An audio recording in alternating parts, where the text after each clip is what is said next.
Howdy folks, my name is Richie and welcome to the very first episode of the Sith Element, a show about the Star Wars The Old Republic MMO from BioWare. Now for those of you who have been following my channel for a while, you noticed that I was in the Star Wars beta test back in December. I did some gameplay videos, I did some impressions videos, but now that the game is released, I'd like to do some more regular videos on a specific topic to just talk about what I think about this great game. So let's get to it. The topic of today's episode is Game Update 1.1.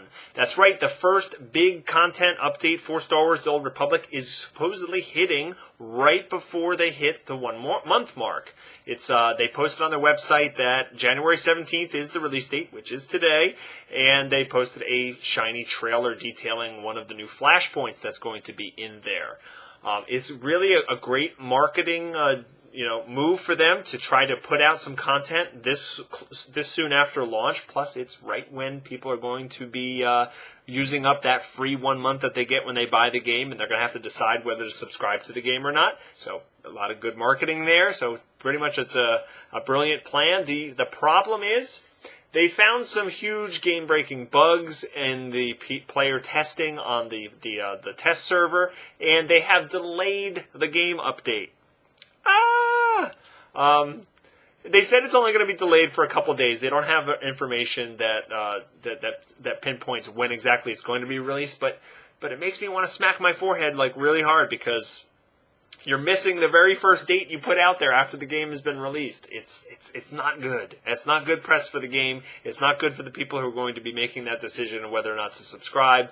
I still, obviously it's better to do that, to delay it, than to put out a product that, isn't going to be, finished or it's going to have problems. So kudos to them to actually choosing the lesser of two evils. But still, one thing that I learned as a World of Warcraft player for 7 years, anytime we knew a patch was coming, we would never get a release date, a confirmation release date. And sometimes they would tease on Twitter or something like that, maybe a day or two in advance that it was coming, but they would never just post on their website, this date it's coming out. And you could see they never really missed a mark because they had no mark to miss.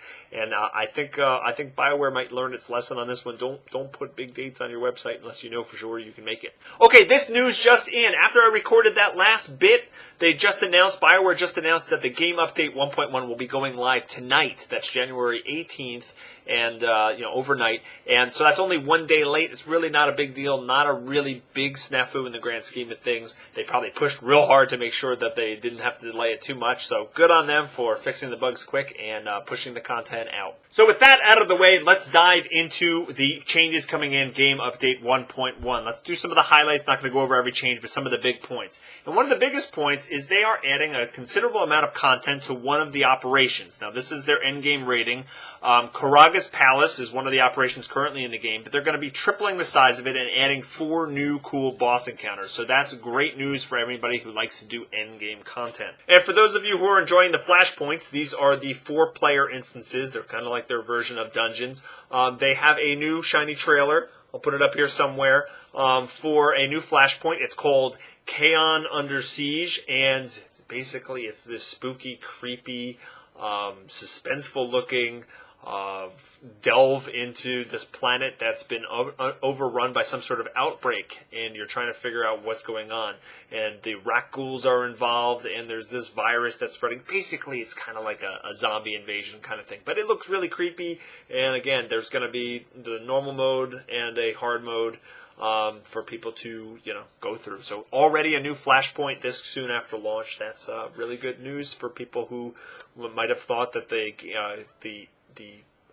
updates to this game would come out fairly slowly. I think there's something like a year ahead of schedule in terms of pumping out content. They've planned ahead, and it looks like we're going to see a steady stream of updates for the game, so that is awesome. Another huge change is to the planet of Ilum. Now, this is an endgame level 50 planet where there was supposed to be a lot of open world PvP. There are daily missions there and weekly missions there for you to do to kind of level up your Valor rank. And what people have basically found is that people aren't PvPing there. They're trying to get their daily missions done or their weekly missions done, but it's supposedly frowned upon to actually attack each other because that makes getting these things done slower. So it's not really the best design for encouraging people to actually fight each other and strangle each other and kill each other. So BioWare is going to do something about it. They're going to make it so that the daily and weekly missions actually require you to kill other players to complete them. That seems like a pretty good solution.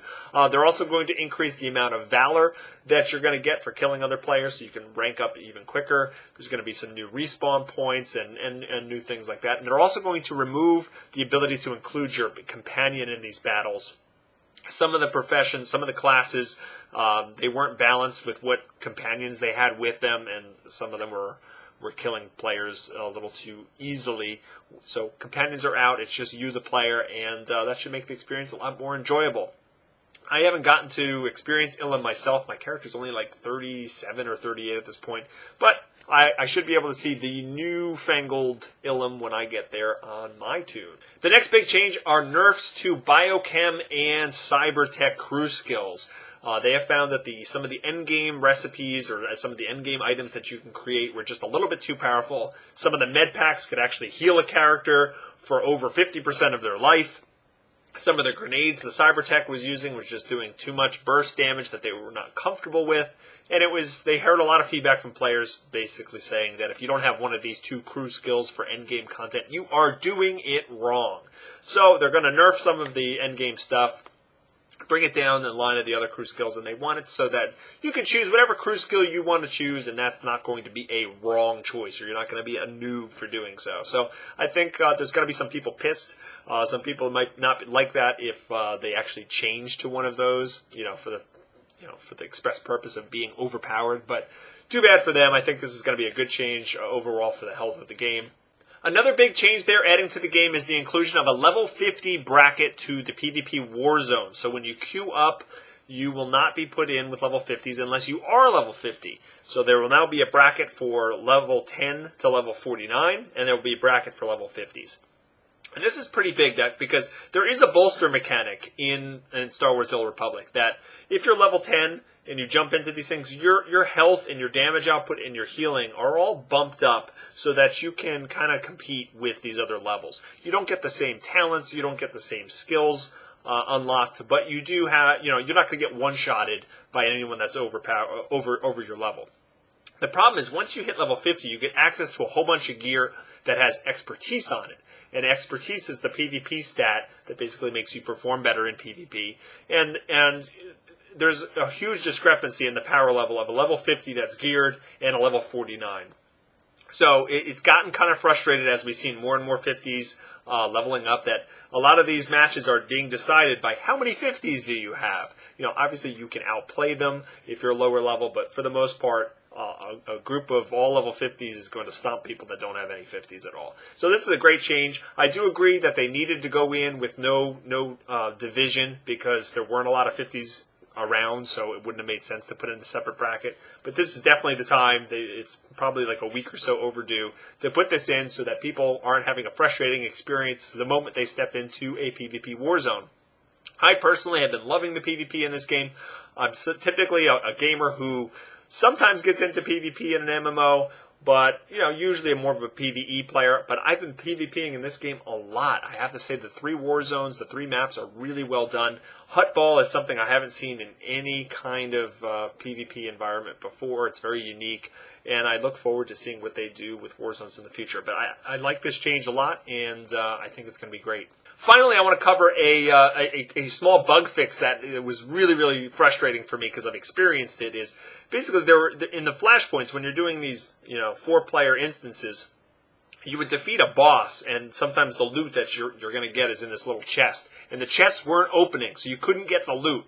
And they figured out there was a bug that sometimes if you had wiped on that boss previously, you couldn't get the loot from it. So unless you went in and just one-shotted all these things that were brand new to you, you couldn't get any loot. Now, we had a group that experienced this twice in the same instance, and it was very, very frustrating. So I'm glad that bug is getting squashed, and we can get our shinies! Now, there's also some things that are not in the patch notes currently that I was really hoping to see. Mostly these are quality of life type things, not anything groundbreaking, but I really thought that for the game to have the polish that it needs for being launched, they really need to fix these things. One of them is the fact that on the auction house, which is the Galactic Trade Network, you can't do like a text search to find items that are on there.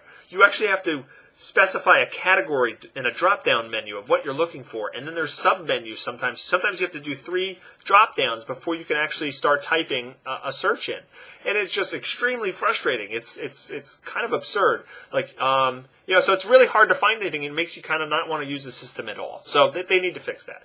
Also, when you're trying to buy things from a vendor, you have a long list of items to choose from. And there is a filter at the top to say, like, show items only I can use and stuff like that. Show usable. And those filters just plain don't work. And it's really frustrating looking at a vendor full of different types of armor that you can't equip, different weapons you can't equip, trying to find what you want. So they got to fix that too. And lastly, when you're trying to put stuff in your bank, which is called your cargo hold, the items don't stack with like items automatically. If I'm sitting here with my inventory open, and then I have my cargo hold open, and I have a pile of goo in my cargo hold, and a pile of green goo in my inventory, and I right click and I try to get the green goo over to my cargo hold, now I have 2 piles of green goo, and that's just bad. So fix that too. So like I said, not huge changes, but I really wanted those things to be in just for quality of life. These are things I experienced every time I log into the game, and it's just frustrating. But hopefully, they will be adding some more things to the patch notes. The official patch notes aren't released. These are different things that we've seen from the PTR, or player test realm. The test server, these are notes that we've seen there, but the official notes will come out when the patch is actually released. So hopefully there's some little nuggets of surprise in there. And that's going to wrap things up. Are you playing Star Wars The Old Republic? What do you think about patch 1.1? Do you think that them delaying it is a big deal, or do you think that it's okay? Let me know. Leave a question or comment in the comment field below. And as usual, subscribe to my channel so that you can be notified when future videos are released. Please help me grow my channel by sharing the link out to other people, posting on forums and whatnot, and give me a thumbs up. You can also follow me on Twitter. I'm totally losing my voice now. You can also follow me on Twitter at Richie Procopio. And I'm also on Google Plus at gplus.to/BogOtter. I also have a brand new Facebook fan page that you can go over and like. It's separate than my own personal Facebook page, but it's also going to be awesome and full of lots of information about gaming, and you can keep up with my gaming shenanigans there. And that's going to be all. Thanks, everyone, for watching. Yeah, so I'm going to be doing this new show on Star Wars The Old Republic. I need a name for the show. Do you have any ideas? No. I'm not going to do the Jawa Journal. That's boring and dumb. No. Sith Happens. No, I'm not going to do that. You know what? That's not half bad. I think I'm going to go with it. Thanks. Wookiees Gone Wild!